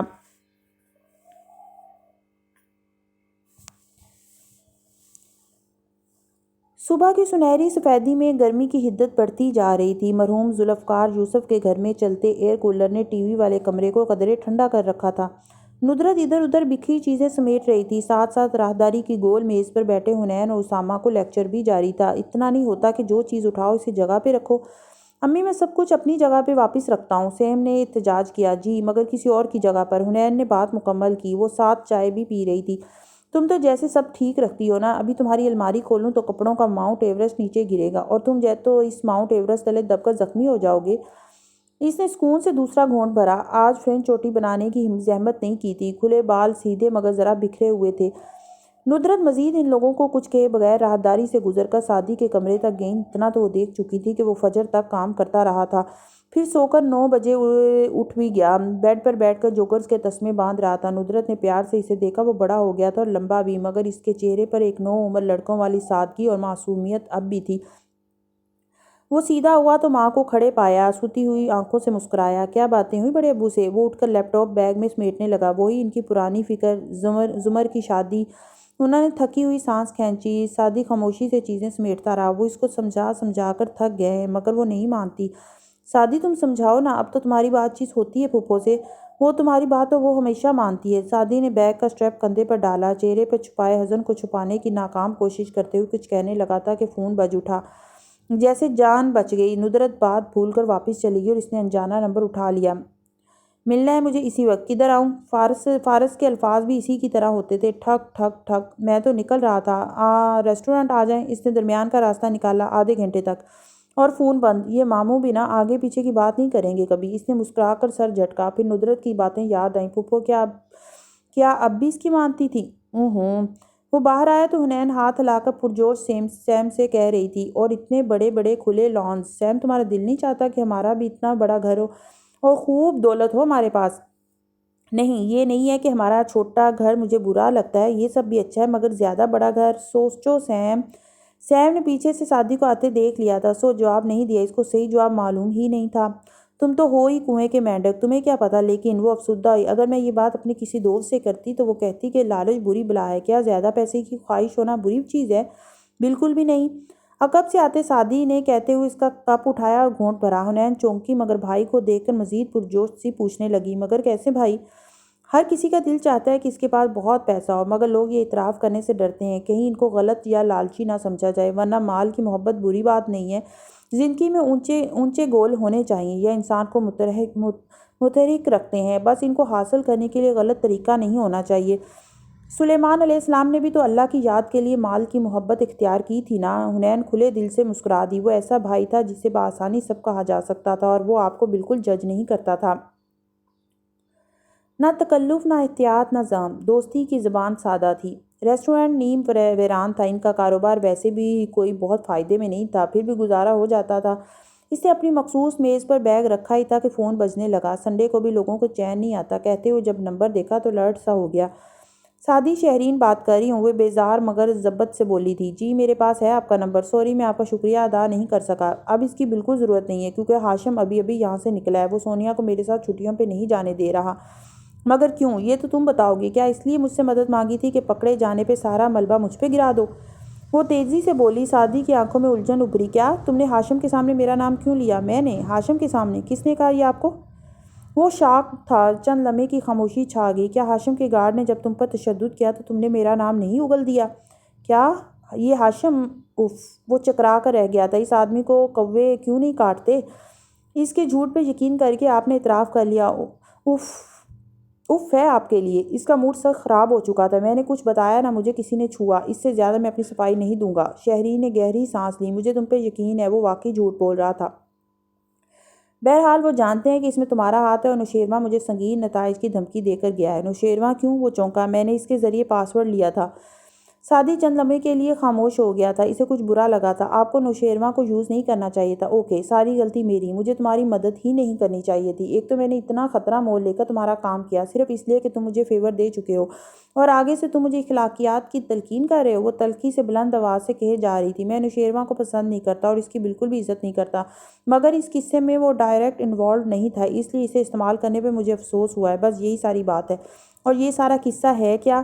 شہری نے پوچھا۔ سعدی خاموش ہو گیا۔ خیر جو بھی ہے، مجھے میری بیٹی چاہیے سعدی۔ تمہاری وجہ سے وہ اسے میرے ساتھ نہیں جانے دے گا۔ آپ اس کی ماں ہیں، اسے خاموشی سے لے کر نکل جائیں، تاکہ وہ اگلے 24 گھنٹے میں میرے سر پہ پہنچ کے میری بیٹی چھین لے اور کبھی مجھے اس کی شکل بھی نہ دیکھنے دے۔ میں اس کو لے کر دنیا کے کسی بھی حصے میں چلی جاتی اگر مجھے یقین ہوتا کہ وہ وہاں نہیں پہنچ سکتا۔ اور پھر میں کیوں بھاگوں؟ میری زندگی یہاں سیٹل ہے، دوست، ماں باپ سب یہاں ہے، اور میں اس روٹین میں خوش تھی، مگر اس کا گلا تھک گیا۔ وہ سانس لینے کو رکی۔ آئی ایم سوری۔ سوری کافی نہیں ہے، تم ہاشم سے بات کرو، تم نے جس کا جو چرایا ہے اسے واپس کر دو۔ یہ تو میں کبھی نہیں کروں گا، لیکن اگر آپ نوشیروان سے ایکسکیوز کر لیں تو شاید وہ کچھ کر سکے۔ تم کیوں کچھ نہیں کر سکتے؟ میں آپ کو جھوٹی تسلی نہیں دینا چاہتا، ایمانداری سے بتا رہا ہوں۔ میری بات ہاشم نہیں مانے گا، آپ شیرو نہیں تو سونیا کو راضی کریں، وہ ضد کرے گی تو ہاشم مان جائے گا۔ وہ کرسی پہ بیٹھا گلاس وال کو دیکھتے کہے جا رہا تھا۔ یکدم کوئی جھلک دکھائی دی، گہرے بھورے گھنگریالے بال۔ اس نے چونک کر گردن موڑی، پھر عجلت سے خداحافظ کہہ کر فون رکھتا کھڑا ہوا۔ وہ اس کو دیکھتی ہوئی آ رہی تھی، آنکھوں کا گلابی پن اب مدھم تھا۔ سعدی سانس روکے کھڑا تھا، وہ خوفزدہ تھا، پر امید تھا، وہ پریشان تھا، وہ خوش تھا۔ زمر خاموشی سے کرسی پہ بیٹھی، چہرہ بنا تاثر تھا، بال جوڑے میں تھے، ایک لٹ گردن کو چھو رہی تھی۔ بھابی نے بتایا تم ادھر ملو گے۔ سعدی کو دیکھتے ہوئے متوازن لہجے میں بولی تو زمر گھر گئی تھی، ایک ہفتے میں دوسرا چکر۔ سعدی بھی سر ہلاتا بیٹھا، چھٹی پہ ہوں آج کل، کام وغیرہ ادھر لے آتا ہوں۔ آگے کیا ارادہ ہے؟ زمر لہجے بھر کو بھی اس سے نظریں نہیں ہٹا رہی تھی۔ کچھ عرصے بعد پی ایچ ڈی کے لیے چاہوں گا، مگر ابھی نہیں۔ حنین کی کسی اچھی جگہ شادی ہو جائے، پھر امی اور سیم کو ساتھ لے جاؤں گا۔ وہ احتیاط سے بول رہا تھا، زمر کا کوئی بھروسہ نہیں کہ اس بات سے رات والے واقعے کا ذکر چھیڑے۔ اور تمہاری شادی؟ سعدی نے مسکرانے کی سی کی، مگر زمر کی خود کو اندر تک دیکھتی پرسکون نگاہیں ڈرا رہی تھیں۔ وہ تو امی اور آپ ہی طے کریں گی، جس سے بھی کر دیں۔ سر جھٹک کر سعدی اپنے ہاتھوں کو دیکھنے لگا، پھر چہرہ اٹھایا تو ہنوز اسے دیکھ رہی تھی۔ آپ کہہ دیں پھپھو جو کہنے آئی ہیں۔ تم نے ایسا کیوں کیا؟ اس کی آنکھوں میں پھر سے گلابی لکیریں ابھرنے لگی۔ میں نے ایسا کچھ نہیں کیا، میں چور نہیں ہوں، یوں دھوکہ نہیں دے سکتا۔ ان کے گھر سے کچھ لیا ہے میں نے، اسی کو تلاش کرنے کے لیے جو میری تلاشی لینا چاہتے تھے، مگر وہ مسز جواہرات کا نیکلس نہیں۔ سعدی رک گیا، زمر کی بھیگی آنکھیں اس پہ ویسے ہی مرکوز تھیں۔ سعدی نے آنکھیں سکیڑیں، زمر کو دیکھتا رہا، یہاں تک ایک دم اس کو جیسے دھکا لگا، آنکھوں میں شاک سا پھیلا۔ زمر چوری کی بات نہیں کر رہی تھی، امی نے یا حنین نے؟ وہ قصوروار کا نام جاننا چاہتا تھا، بڑے ابا نے؟ زمر نے بھیگے لہجے میں تصحیح کی۔ سعدی کچھ بولنے کے قابل نہیں رہا، لب بھینچ کر دوسری سمت دیکھنے لگا، پھر سر جھٹکا۔ میں ان کو اس کے لیے معاف نہیں کروں گا۔ وہ بری طرح ہرٹ ہوا تھا، زمر کی آنکھوں میں دیکھنے کی ہمت نہیں تھی۔ اندھیرے میں کھڑے شخص پہ کسی نے فلڈ لائٹس روشن کر دی تھی۔ مجھے کیوں نہیں بتایا سعدی؟ مجھے کیوں دھوکے میں رکھا؟ صرف سعدی کے سامنے وہ رو سکتی تھی، آنسو اس کی آنکھوں سے نکلنے لگے۔ سعدی نے کاؤنٹر پر کھڑے لڑکوں کو اشارہ کی، ان سب نے فوراً شکلیں کچن میں گم کر لی۔ اگر مجھے پتا ہوتا کہ تو تمہیں ایسے کبھی نہ کرنے دیتی، کیوں نہیں بتایا، کیوں نہیں جتایا؟ ایک دفعہ تو کہا ہوتا، غصے سے کہہ دیتے، لڑ کے کہہ دیتے۔ ہمارے درمیان تو بہت دوستی تھی، میں جتانے والا نہیں ہوں۔ اس نے مجرم کی طرح سر جھکا لیا۔ اپنا کیوں نہیں سوچا؟ اس عمر میں کوئی گردہ دیتا ہے کیا؟ آگے لمبی زندگی پڑی ہے تمہاری، شادی کرو گے، بچے ہوں گے، ایک گردے کے ساتھ کیسے رہو گے؟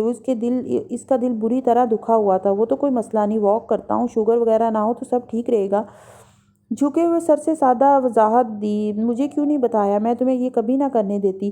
یہ گردہ تو کیا پتہ اسی وقت ضائع ہو جاتا، کیا پتہ کچھ سال بعد ضائع ہو جائے، میں پھر اسٹیج پہ آ جاؤں گی۔ اپنے لیے تمہاری صحت کے ساتھ اتنا بڑا نقصان میں تمہیں کبھی نہ کرنے دیتی سعدی، اسی لیے نہیں بتایا۔ اس نے گہری سانس لے کر سر اٹھایا۔ زمر کا چہرہ آنسوؤں سے گیلا تھا، وہ 4 سال پہلے والی زمر تھی۔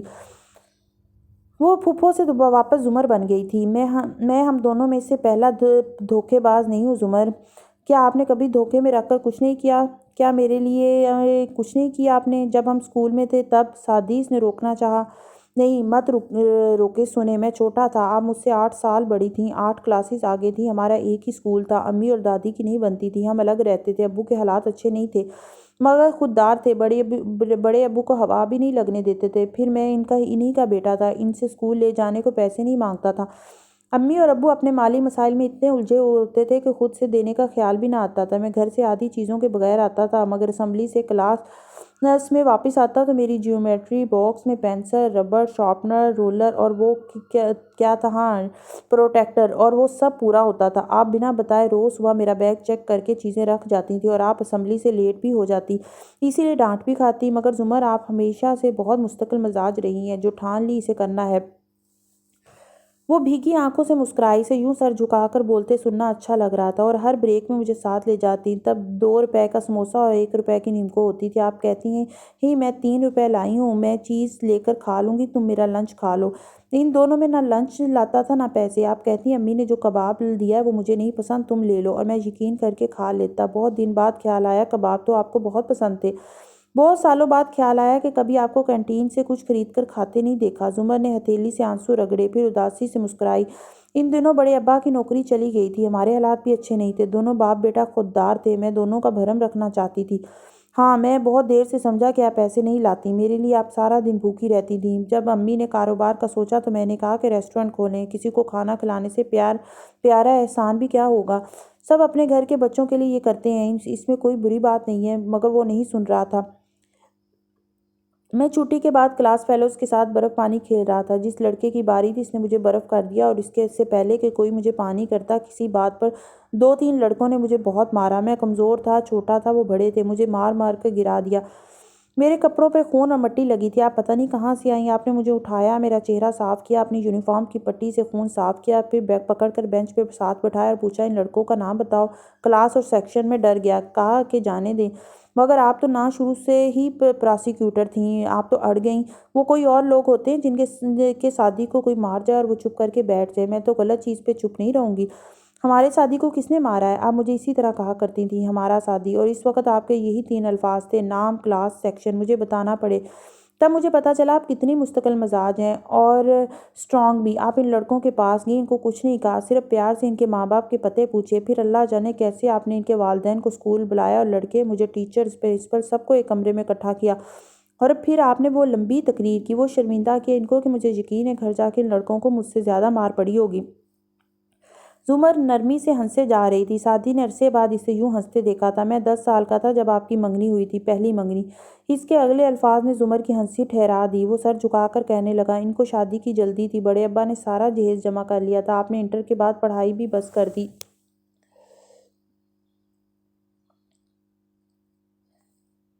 شادی کی تیاریاں عروج پر تھی، دادی نے سارا سامان سٹور میں رکھا تھا، کپڑے، فرنیچر، سب اوپر نیچے گھسایا۔ میں اور آپ وہاں بیٹھے باتیں کرتے تھے، آپ مجھے بہت شوق سے اپنی چیزیں دکھا رہی تھی۔ میں نے زندگی میں کبھی دوبارہ آپ کو اتنا خوش نہیں دیکھا جتنا تب دیکھا تھا۔ چھوڑیں اس بات کو، اس نے تکلیف سے پہلو بدلا۔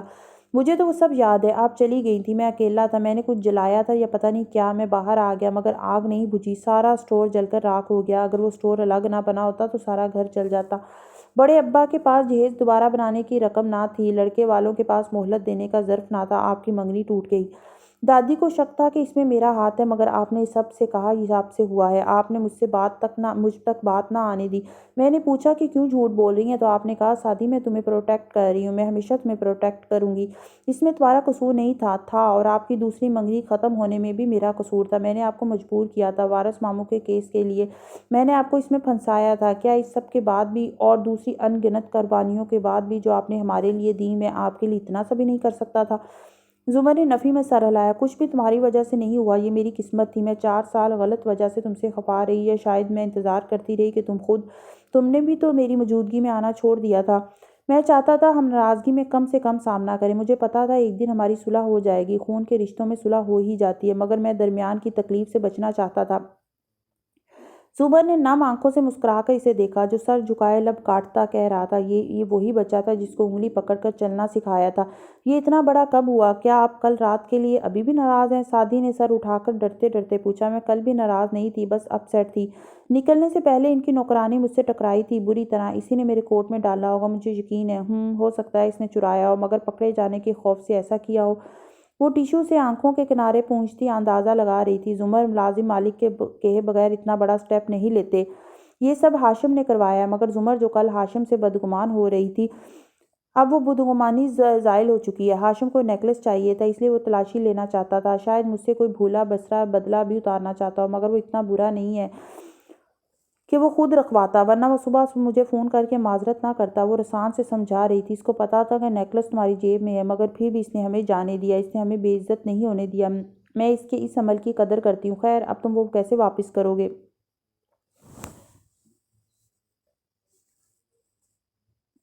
خود جاؤں گا اور دے کر آؤں گا، اور چونکہ وہ اتنے برے نہیں ہیں تو میرے اس عمل کی قدر کریں گے۔ بظاہر سعدی نے نرمی سے کہا کہ وہ متنازع موضوع کو زمر کے سامنے چھیڑ کر تازہ مندمل ہوئے زخم پھر سے نہیں کوریدنا چاہتا تھا۔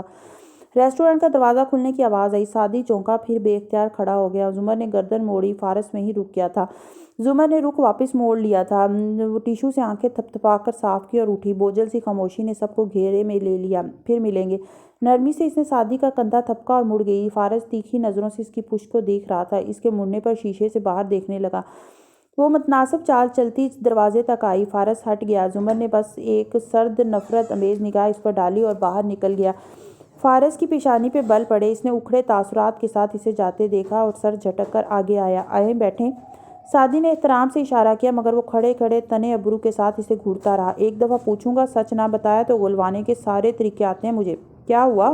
سعدی حیران ہوا۔ جس روز میں رہا ہوا تھا اس رات تم میرے کیس کے جج سے کیوں ملے تھے؟ سعدی نے کچھ کہنا چاہا مگر زبان نے ساتھ نہیں دیا۔ وہ واقعی شاک تھا، بے یقین۔ میں؟ آپ کو کیسے پتہ چلا میں اس سے ملا تھا؟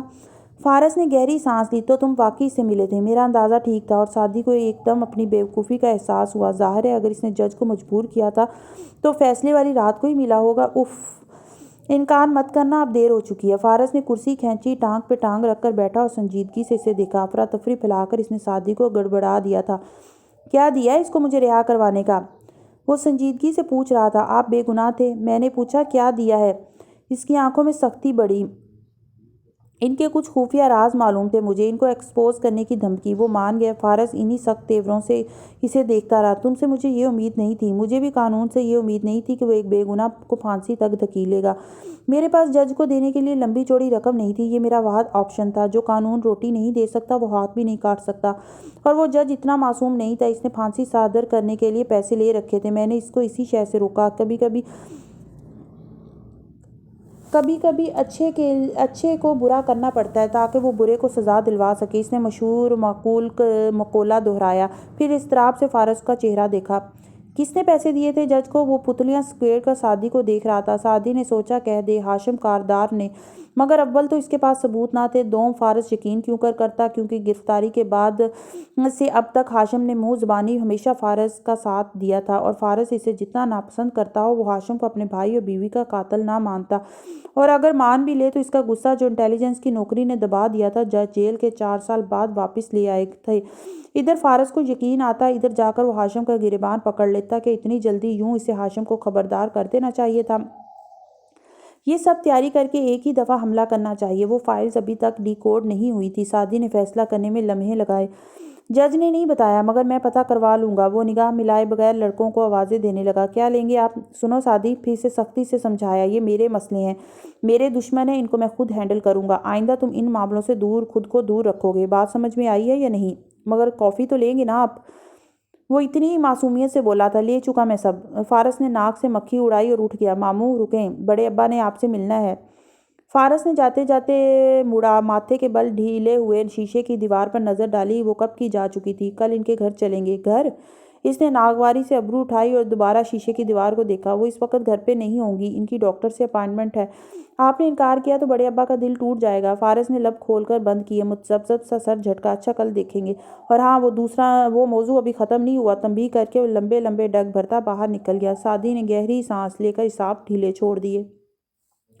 پیر کی صبح ہر دوسرے آفس کی طرح وہاں بھی کاموں کی افراتفری پھیلی تھی۔ جواہرات باریک ہیل سے کوریڈور میں چلتی آ رہی تھی۔ گزرتے لوگوں کے سلام کا مسکرا کر سر کے خم سے جواب دیتی وہ ہمیشہ کی طرح دمک رہی تھی۔ راہداری کے سرے پر اس نے دروازہ کھٹکھٹایا، پھر کھول کر اندر آئی تو راستے بھر کی مصنوعی مسکراہٹ غائب ہوئی اور اس کی جگہ تشویش نے لے لی۔ لیپ ٹاپ پہ کچھ ٹائپ کرتے ہاشم نے ایک نظر اسے دیکھا، پھر واپس ٹائپ کرنے لگا۔ اس کا کوٹ سٹینڈ پر لٹکا تھا اور وہ مصروف لگ رہا تھا۔ خیریت؟ میری سمجھ میں نہیں آ رہا ہے کہ وہ لڑکا 2 دن سے تمہارا سارا ڈیٹا لے کر بیٹھا ہے اور تم اتنے سکون سے کام کر رہے ہو۔ میز پر ہاتھ رکھ کر جھکتے ہوئے تشویش سے بولی، پہلی بات میرے ڈاکومنٹ سیکیورٹی کی تہوں میں تھے جنہیں وہ نہیں توڑ سکتا۔ میں ابھی 4 بندوں کے ساتھ اس کے گھر پہ دھاوا بول سکتا ہوں، اس کے سارے کمپیوٹرز اور فائلز نکال سکتا ہوں، مگر میں اس کو یہ تاثر نہیں دینا چاہتا کہ اس کے پاس میری کوئی کمزوری ہے۔ کرسی گھما کر ماں کو دیکھتے ہوئے ہاشم تحمل سے کہہ رہا تھا، اور مجھے یقین ہے کہ وہ اتنی جلدی میرا اتنا سارا ڈیٹا کاپی بھی کر سکتا ہے۔ خیر جو بھی ہو وہ میرے پاس سب سے پہلے آئے گا، اور بالغرض اس کے پاس کچھ ہے بھی تو اس کو خاموش کروانے کے لیے 101 طریقے آتے ہیں مجھے۔ اب اپنی پریشانی کی دوسری وجہ بتائیں مجھے۔ جواہرات نے گہری سانس لی، انگلی سے بال پیچھے کی اور کرسی پر بیٹھی۔ تمہارا بھائی کہاں ہے؟ وہ آج پھر نہیں آیا؟ خیر گھر پہ سو رہا ہوگا۔ وہ گھر پہ نہیں ہے، دوستوں کے ساتھ بھی نہیں ہے، مجھے اس کی فکر ہو رہی ہے۔ ہاشم نے موبائل اٹھایا اور ایک نمبر ملایا۔ ہاں شیرو کدھر ہے؟ اسے ڈھونڈ کر خبر دو مجھے۔ وہ اور فون میز پر ڈال کر ماں کو دیکھا۔ مل جائے گا، آخر جانا کہاں ہے اس نے؟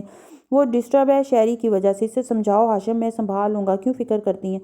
سعدی کو بھی تمہیں سنبھالنا ہوگا، کیونکہ جب تک سعدی کو سزا نہیں ملے گی شیرو کا غصہ ہلکا نہیں ہوگا۔ مجھے ڈر ہے وہ کچھ غلط نہ کر بیٹھے۔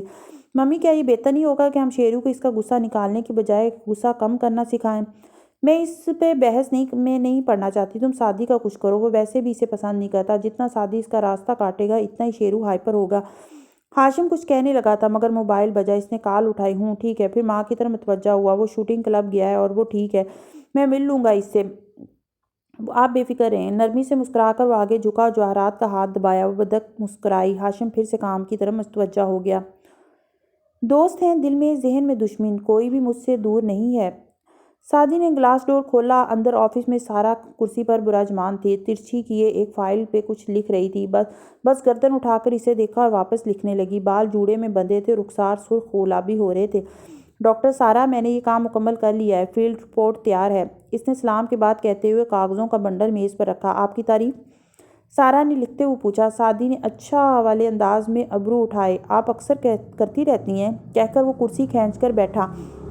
سارا نے سر اٹھا کر اسے دیکھا، پھر انگلی سے اٹھنے کا اشارہ کیا۔ وہ پہلے سیدھا ہوا، پھر کھڑا ہو گیا۔ سارا نے قلم کی پشت لبوں سے لگائے اسے دیکھ کر یاد کرنے کی کوشش کی۔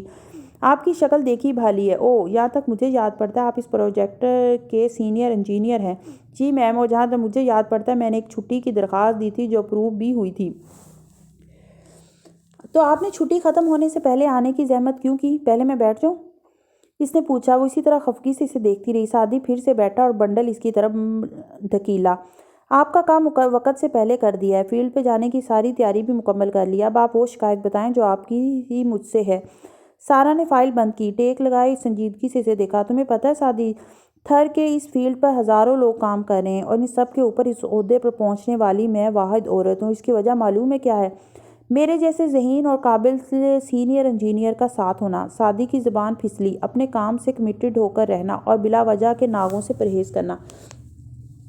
آپ کو پتہ ہے میں بلا وجہ چھٹیاں نہیں کرتا۔ اب بھی کئی کام تھے تو وہ خاموش ہو گیا۔ سنجیدہ بھی۔ اتنے اہم کام کہ تم نے مجھے فارس کے رہا ہونے کا نہیں بتایا؟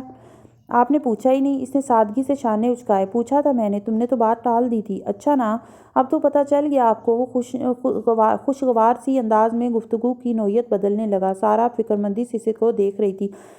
تم بہت پراسرار ہوتے جا رہے ہو، اب تو کچھ بتاتے ہی نہیں ہو۔ ہر چیز کا ایک وقت ہوتا ہے۔ میں نے کہا تھا اس بندے کے لیپ ٹاپ تک پہنچ جاؤں، پھر کون ہے وہ؟ کیا اسی نے وارث کو؟ سارے شکوے بھول کر سارا نے آگے ہوتے ہوئے احتیاط سے پوچھا۔ سعدی نے اس بات میں سر ہلایا۔ بس تھوڑا سا انتظار کر لیں اور یہ سب مجھے سنبھالنے دیں۔ مسکرا کر بشاشت سے کہتا وہ اٹھ کھڑا ہوا۔ سارا کی آنکھوں میں شکایت پھر سے اٹھ کر آئی۔ لڑکے، تم اگلے ماہ مجھے فیلڈ پہ اپنے ساتھ چاہیے ہو، تیاری کر لو۔ راجر باس مسکرا کر ماتھے تک ہاتھ لے جا کر سلام کیا اور جانے کو مڑ گیا۔ سارا نے بامشکل مسکراہٹ دبائے سر جھٹکا۔ یہ سعدی بھی نا، یہ ہیں اہل دنیا کے دلچسپ دھوکے، کسی کو کسی سے محبت نہیں ہے۔ نوشیروان شوٹنگ پوائنٹ پہ کھڑا تھا۔ اس کی لین میں ایک پتلا پھڑپڑا رہا تھا۔ اس نے دونوں ہاتھوں سے پستول پکڑے، بازو سیدھے کیے، ایک آنکھ بند کیا، نشانہ باندھا۔ کانوں پہ پہلے ہی headphone type ear protection پہنے ہوئے تھے اور آنکھوں پہ زرد گلاسز۔ تاک کر اس نے فائر کیا۔ 1 2 3 4، سب دل کے آس پاس لگے۔ دل ٹوٹنے اور پھٹنے سے بچا رہا۔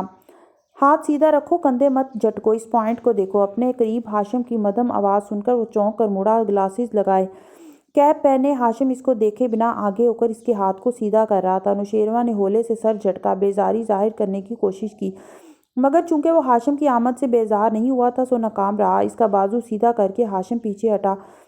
اب نشانہ لو پوری یکسوئی سے۔ اس کے کندھے کے پیچھے کھڑے ہو کر وہ پتلے کو دیکھ کر بولا۔ نوشیروان نے پتلے کو دیکھا، پلکیں سکیڑی، گہری سانس اندر کھینچی اور فائر کیا۔ دل اب بھی نہیں پھٹا۔ وہ اکتا کر سر جھٹکتا ایک طرف ہو گیا۔ مشین نے وہ پتلا پیچھے کر کے فریش پتلا سامنے کیا۔ ہاشم اس کی جگہ پر آ کھڑا ہوا، پستول کا اوپری حصہ پیچھے کر کے لوڈ کیا۔ شہرین نہ اتنی خوبصورت ہے، نہ اتنی متاثر کن کہ تم ابھی تک اس صدمے سے باہر نہیں نکلے۔ دونوں ہاتھوں میں پکڑا پستول تاک کر نشانے پہ رکھتے وہ بولا۔ وہ آپ کی بیوی رہی ہے؟